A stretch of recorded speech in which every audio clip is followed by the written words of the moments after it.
O Senhor esteja conosco. Ele está no meio de nós. Proclamação do Evangelho de Jesus Cristo segundo Mateus. Glória a vós, Senhor. Naquele tempo disse Jesus aos seus discípulos: Ficai atentos, para não praticar a vossa justiça na frente dos homens, só para serdes vistos por eles.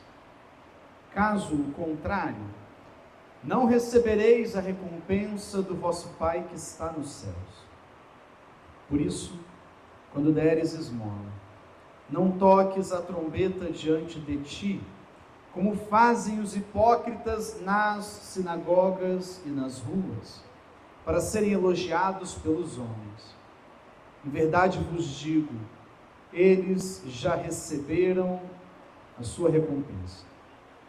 Ao contrário, quando deres esmola, que a tua mão esquerda não saiba o que faz a tua mão direita, de modo que a tua esmola fique oculta, e o teu Pai, que vê o que está oculto, te dará a recompensa. Quando orardes, não sejais como os hipócritas, que gostam de rezar em pé, nas sinagogas e nas esquinas das praças, para serem vistos pelos homens. Em verdade vos digo, eles já receberam a sua recompensa. Ao contrário, quando tu orares, entra no teu quarto, fecha a porta e reza ao teu Pai que está oculto. E o teu Pai que vê o que está escondido, te dará a recompensa. Quando jejuardes, não fiqueis com o rosto triste como os hipócritas. Eles desfiguram o rosto, para que os homens vejam que estão jejuando. Em verdade vos digo, eles já receberam a sua recompensa. Tu, porém, quando jejuares, perfuma a cabeça e lava o rosto, para que os homens não vejam que tu estás jejuando, mas somente o teu Pai, que está oculto. E o teu Pai, que vê o que está escondido, te dará a recompensa. Palavra da salvação. Que as palavras do Santo Evangelho perdoem os nossos pecados.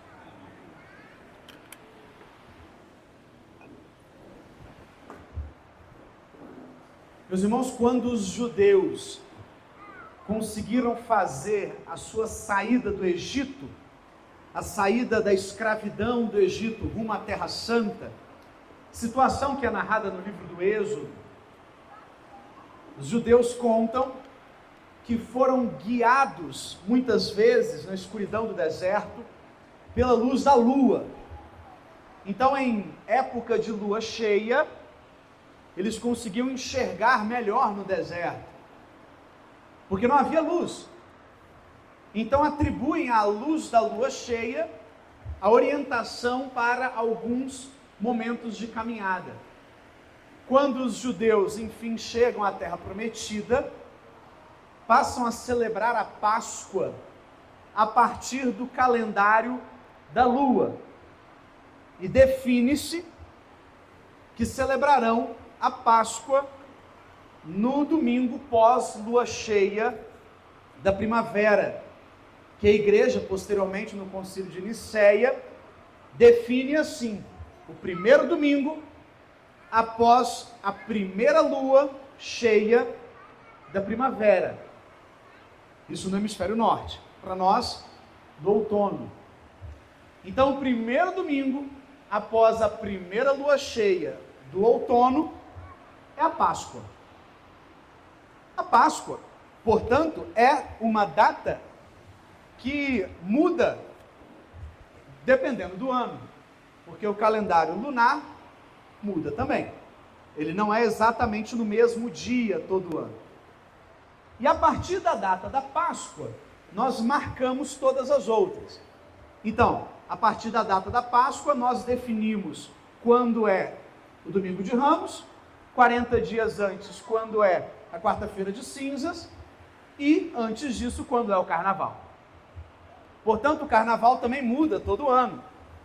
Tem ano que é em fevereiro, tem ano que é em março, tem ano que é no começo de fevereiro, tem ano que é no final, devido ao calendário lunar que marca a Páscoa.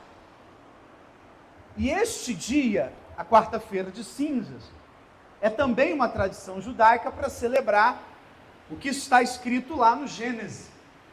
És pó, e ao pó voltarás. Então é a finitude da vida humana que é relembrada neste momento. Então, é o momento em que a igreja se reúne, assim como com outro contexto faz lá no final do ano, no dia de finados, para lembrar a finitude e a fraqueza da vida. Período propício que nós ouvimos cantar ao longo dos próximos 40 dias. Eis o tempo de conversão, eis o tempo de conversão, eis o tempo de conversão. Ora, todo tempo é tempo de conversão, mas a quaresma é um convite mais explícito, é um convite mais escancarado, porque ela nos prepara para o sacrifício de Jesus. Então, como ela nos prepara para o sacrifício, ela nos convida de modo mais evidente. Eis o tempo de conversão. Você não pode passar por esse tempo sem perceber que no final dele, o próprio Deus se deixará morrer por você. Não dá para fazer de conta que isso não está acontecendo. Portanto, eis o tempo de conversão. Mas nesse evangelho de hoje, eu quero destacar essa nossa reflexão em dois trechos que são fundamentais para tudo o que vai acontecer daqui para frente. Você deve ter reparado que por vários momentos Jesus diz no Evangelho de Mateus que Deus está no oculto. O teu Pai que está oculto ouve a tua oração. O teu Pai que está oculto vê o teu sacrifício. O teu Pai que está oculto vê o seu jejum. Entra no teu quarto, fecha a porta. O Pai que está em oculto. O que quer dizer isso? Este lugar oculto é o lugar onde ninguém mais nos vê e onde só Deus enxerga. Aqui podemos interpretar como é a intenção sincera das coisas que nós fazemos. Então, quando fores fazer qualquer coisa, que seja sincero. Aqui, todos nós veremos a aparência. Então, se é sincero ou não, dá para disfarçar. Mas Deus que vê o oculto, no plano das intenções não há disfarce. Então eu preciso buscar uma fé que de fato se dirija pela intenção correta, da conversão, da busca sincera por Deus. E isso só acontece se eu também me esconder um pouco. Vejam que interessante, o entra no teu quarto e fecha a porta, não é literal. Eu posso rezar na sala, eu posso rezar no banheiro, eu posso rezar na cozinha, não é esse o problema. É que o entra no quarto, na tradição judaica, entra na tua intimidade, entra na tua profundidade, não seja mais superficial, fecha a porta para o mundo externo, porque se nós não fecharmos a porta para o mundo externo, nós nos dispersamos, e um coração disperso não alcança Deus. Veja, tomara que não seja o seu caso, mas percebe que quando nós nos dispersamos em momentos muito festivos, como um ano novo, como um carnaval, como qualquer coisa do tipo, às vezes a gente nem lembra que tem missa. Passou. Ano novo, virada de ano, ceia pronta, todo mundo bonito, arrumado, vestido branco, um monte de intenção. E né? Último dia do ano também tem missa. Ah, passou. Primeiro dia do ano também tem missa. Ah, passou. Quando nos dispersamos, esquecemos de Deus. O coração disperso é incapaz de reconhecer a Deus por algo muito simples, Porque Deus se encontra no oculto, se encontra no recolhimento. Então, quando eu estou público demais, às vezes eu me esqueço de onde eu encontro Deus. Por isso São João Crisóstomo, lá no século IV, dizia, veja que interessante essa frase, não é necessário a luz do sol quando Deus é o espectador. Não é necessário a luz do sol quando Deus é o espectador. Eu posso estar no oculto, eu posso estar no silêncio, eu posso estar inclusive em trevas profundas, em pecados monstruosos. Ali Deus me vê, no oculto, no recolhimento. Por isso que a quaresma é um convite a um momento mais recolhido, que eu deixe de frequentar algumas situações muito extravagantes. Veja, se você ligar a televisão no próximo final de semana, ainda vai ter carnaval. Ainda tem carnaval no Rio de Janeiro, ainda tem carnaval na Bahia, ainda tem carnaval, tem o desfile das campeãs do carnaval. Já é quaresma, mas ainda tem carnaval. Isso é tudo menos cristão. Porque o cristão se recolhe a partir daqui, não só como um simbolismo, com data para acabar, mas é porque se eu me dispersar pelos próximos 40 dias, eu vou perder a oportunidade de me aprofundar em Deus. É assim no advento também. Então esse momento de recolhimento é para que a gente esteja mais próximo de Deus. Menos público, menos festas, menos celebrações. Não é porque o cristão é triste, mas é porque tem um propósito. Há um autor alemão, Josef Pieper, que se preocupava muito com os cristãos que vivem de modo muito expositivo. E assim ele dizia, onde tudo se torna público, nada permanece verdadeiro. Não só na nossa vida de fé, onde tudo se torna público, nada permanece verdadeiro. Aqui cabe até uma reflexão sobre a esfera da privacidade, onde tudo é exposto, onde tudo eu mostro, tudo eu moldo, tudo eu preparo, tudo eu disfarço. É como a nossa vida nas redes sociais, é o que você escolheu, é o que você recortou, é tudo público, então quase nada é verdadeiro. Ainda que tenha recortes de realidade, claro, tem recortes de realidade, mas são recortes. É o que você escolheu mostrar. Quem vê, vê só um pedaço.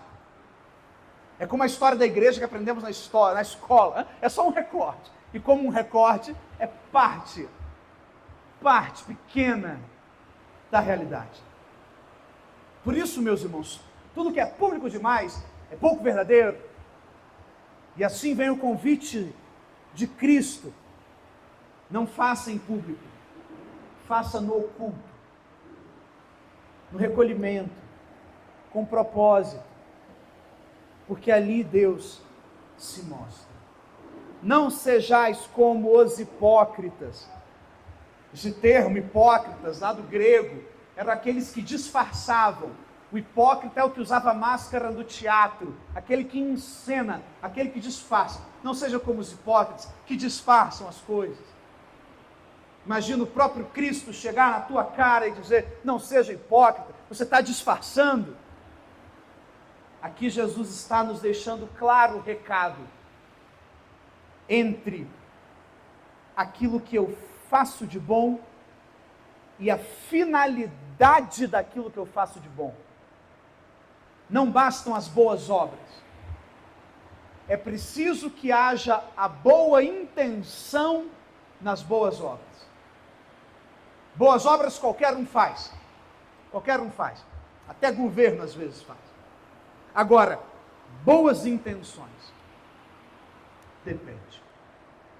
Por isso que Agostinho de Hipona dizia, muitos fazem boas obras, mas não de bom modo. Muitos fazem boas obras, mas não de bom modo.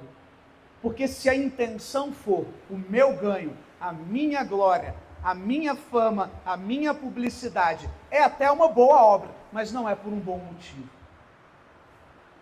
Se for para que os outros vejam, os hipócritas desfiguram o rosto para que vejam que estão jejuando. Se a minha quaresma é uma vitrine da minha fé. É até uma boa obra, mas não é por um bom motivo. O que diz Tomás de Aquino, a bondade do ato depende do fim do ato. É bom, se o fim for bom. E quem conhece a finalidade do ato? O Pai que está em oculto e que vê o que está oculto. Portanto, meus irmãos, que esse seja um momento de uma igreja que se fortalece interiormente. O Papa Bento XVI sempre dizia que não se preocupava com igrejas vazias, desde que aqueles que lá estivessem por inteiro. Ora, essa igreja começou com 12. Não será um problema voltarmos a sermos 12, desde que esses 12 estejam lá por inteiro. O que preocupa, dizia o Papa Bento XVI, são as igrejas lotadas de pessoas que não sabem exatamente o porquê. Então a nossa quaresma tem que ser o momento do propósito. O que eu vou deixar para trás? Qual prática que não faz mais sentido? Qual compromisso que daqui 40 dias eu vou ter orgulho de voltar aqui nessa igreja e agradecer a Deus pela força de ter cumprido, não pelos meus méritos, mas pela graça de Deus. E às vezes você pensa, eu já cansei de fazer promessa, Gabriel, eu já cansei, eu sou o mestre de começar e parar pelo caminho, eu sou o mestre de começar a quaresma e parar na segunda semana, eu sou o mestre de começar a rezar e deixar para lá, eu decepciono o Frei Gilson, eu não acordo. Pois é, Deus escolhe os piores, sempre escolheu. A começar por mim, Deus sempre escolhe os piores. Quando você menos se sentir digno, é porque você mais precisa. Certa vez, um rapaz trabalhando comigo, numa viagem, me perguntou, eu já contei isso aqui, por que você vai tanto à missa durante a semana? Missa não é domingo? Eu tenho o hábito de rezar o terço, indo ao trabalho, e ele me perguntava, por que você reza o terço todo dia? E a resposta mais sincera que eu dei para ele foi, porque eu sei quem eu sou quando eu não rezo o terço todo dia. Saiu, eu nem pensei na resposta, saiu. Por que você vai tanto na missa? Porque eu sei quem eu sou quando eu não vou à missa. Por que você assiste tanto esses vídeos aí dos padres? Porque eu sei quem eu sou quando eu não assisto. É assim comigo, é assim com você, é assim com todos nós. Eu sei quem eu sou longe de Deus. Então a quaresma vira para mim, para você, escancara diante de nós. Não seja essa pessoa. Eis o tempo de conversão, eis o tempo favorável. É agora, não é depois. É agora. Eis o tempo de conversão. Se você sabe quem você é longe de Deus, não seja mais a partir dessas cinzas. A partir dessas cinzas. Tomás de Kempis, um autor do século XIII, dizia, aquele que se conhece, despreza a si mesmo. Não por depressão, mas por lógica. Se eu sei quem eu sou longe de Deus. Volta. Esse é o tempo favorável. Eis o tempo de conversão. Feche os teus olhos brevemente. E faça nesse momento a sua prece sincera. da quaresma que começa. Tantas já começaram, tantas já foram, mas mais uma vez, o Senhor te chama aqui para te dizer: eis o tempo de conversão. É aqui, é agora.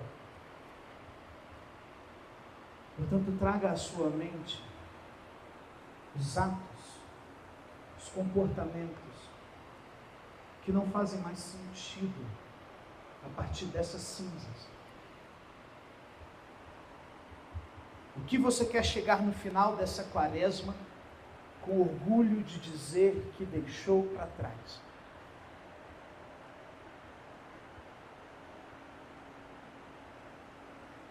O que você quer dizer, entregar no altar do Senhor, mesmo já tendo deixado tantas vezes, mesmo já tendo entregado por outras situações?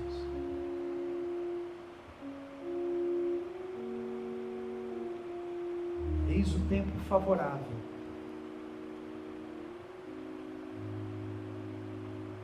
Faça o seu compromisso, peça o seu perdão, entregue-se, misericórdia, Senhor. Não me deixe afastar de novo, não me deixe correr de novo.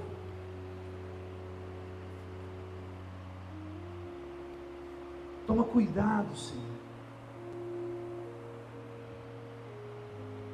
Recebe a minha miséria e me faz novo.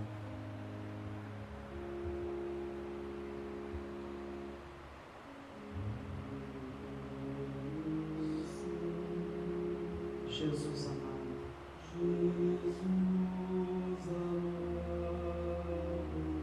como um vaso nas mãos do Senhor.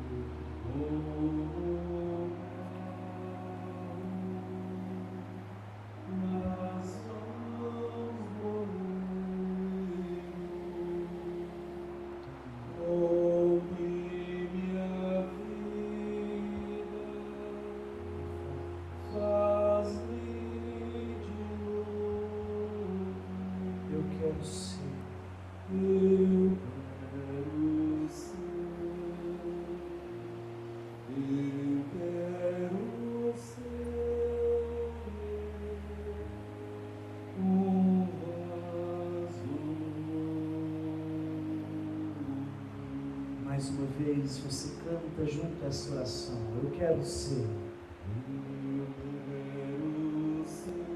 Jesus amado, como barro nas mãos do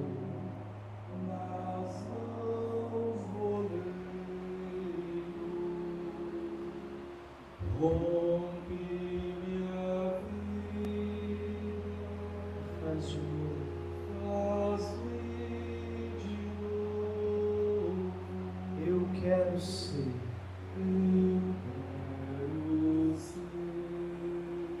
Eu quero ser.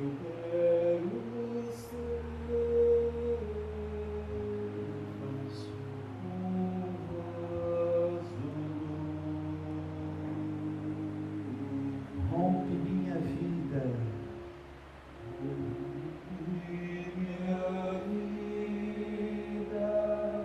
Faz-me de novo.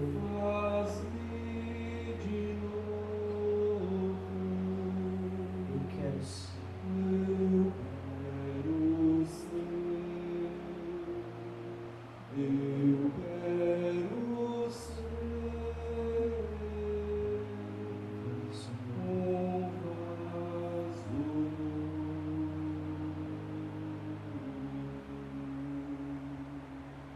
Louvado seja o nosso Senhor Jesus Cristo.